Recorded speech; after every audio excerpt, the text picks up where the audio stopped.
अध्यक्ष मध्ये खरं म्हणजे आपण जर बघायला गेलो तर मुंबई हा ड्रग्सचा हब झालेला आहे।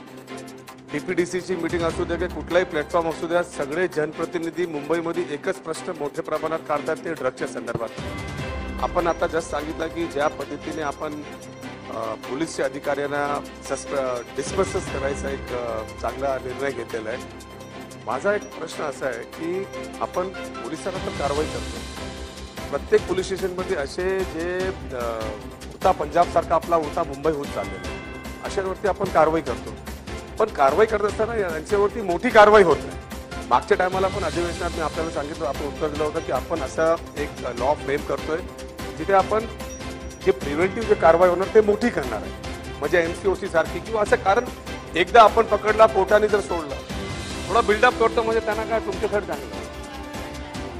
तर माझा स्पेसिफिक प्रश्न असा आहे की साहेब, आपण जेव्हा आपण त्यांना अटक करतोय, दुसऱ्यांदा जर अटक झाला आणि विक्री करणार, कारण आपण जेव्हा कारवाई करतो ते कंझ्युमरला वरती पण करतोय, तर विक्री करणार कठोर कारवाई होणार का? कठोर म्हणजे एमसीओसी सारखी कारवाई झाली पाहिजे। आणि परस्पर जसं आपण अधिकाऱ्यांना आपण डिसमिस करतो, त्याच पद्धतीने जे हे विकणारे लोक आहेत त्यांची घरं, त्यांची बँक, त्यांची प्रॉपर्टी हे सगळे सील झाले पाहिजे, म्हणजे त्यांना कुठलाही परत स्कोप या बिझनेसमध्ये येता कामा नये।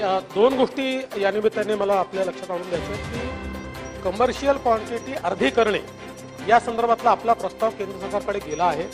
कारण आज काय जात आहे की कमर्शियल क्वांटिटी कशाला म्हणायचं, ही क्वांटिटी इतकी मोठी आहे की त्याच्यामुळे अनेक पेडलर सुटून जातात, आणि म्हणून ती क्वांटिटी आपण अर्धी करण्याच्या संदर्भातला एक प्रस्ताव पाठवला आहे। आणि केंद्र सरकारही आता याच्यामध्ये कायद्यामध्ये बरेच बदल करते आहे आणि ते कायदे त्या ठिकाणी स्ट्रॉंग करण्याचा प्रयत्न करते। दुसरं, आता आपण एक मिनिट, आता आपण पेडलर पुरतं मर्यादित राहून चालणार नाही। त्यामुळे पूर्वी आपण काय करायचो, पेडलरला पकडलं की केस क्लोज करायचो आणि त्या ठिकाणी चार्जशीट दाखल करायचो। आता आपण निर्देश दिले आहेत की त्याची लिंक शोधून काढा, त्यामुळे ती लिंक शोधून काढणं देखील सुरू आहे। मध्यंतरी आपण बघितलं असेल, धारावीला आपण इंटेलिजन्स बेस्ड कारवाई केली आणि त्या कारवाईमध्ये केवळ पेडलर नाही तर कंप्लीट म्हणजे लास्ट चेनचा जो शेवटचा माणूस आहे तो देखील आपल्या हातामध्ये आला आणि ती सगळी चेन आपल्याला त्या ठिकाणी सापडली। तर नाही, आपण जो मुद्दा मांडला जरूर ते देखील आपल्याला पडताळून पाहता येईल, कारण आपल्या कायद्यातली किंवा ज्युरिस्प्रुडन्स मधली एक त्यातली अडचण अशी आहे की अशा प्रकारची जी काही आपल्याला अटॅचमेंट करायची आहे ती गुन्हा त्याचा सिद्ध झाल्यानंतर आपल्याला करता येते, नाहीतर स्पेशल लॉ आपल्याला एखादा तयार करावा लागेल। तशा प्रकारचा स्पेशल लॉ तयार करण्याचा प्रयत्न आपण निश्चितपणे करू। आणि जागेवर जर तुम्हाला बोलायचं आहे ना, एक अजून याच्यामध्ये आपल्या लक्षात आणून देतो की एक मिनिट याच्यामध्ये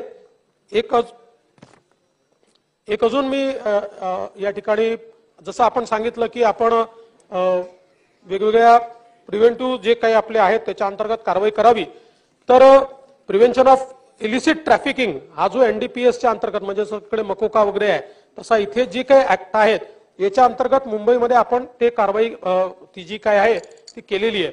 याच्यामध्ये आता आपल्या समोर जी आव्हान आहे ती अशी आहेत की पूर्वी पेडलर्स असायचे, आता डिजिटल ट्रान्झॅक्शन सुरू झाले आहेत, म्हणजे वेगवेगळ्या प्रकारचे इंस्टाग्राम सारखा सोशल मीडिया प्लॅटफॉर्म, हा social media platform market place झालाय आणि गुगल पे किंवा इतर जे डिजिटल ट्रान्झॅक्शन्स आहेत त्याच्या थ्रू पेमेंट होतं आणि कुरिअरच्या थ्रू डिलिव्हरी होते।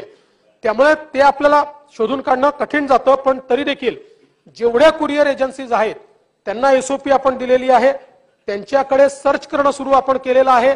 त्यांना आपण हे सांगितलंय की जर तुमच्याकडे असं पॅकेज आढळलं तर जशी पॅकेज पाठवणारीची जबाबदारी असेल तशी तुमची देखील असेल, कारण तुम्हाला या संदर्भात अशा पॅकेजेसमध्ये त्याची पडताळणी, आता त्याचे काही नवीन गॅजेट्स देखील आपण घेतलेले आहेत।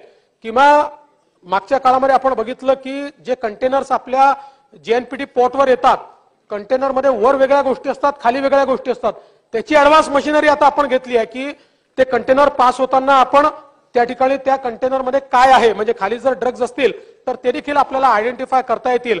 अशा प्रकारच्या सगळ्या कारवाई आपण त्या ठिकाणी केल्या।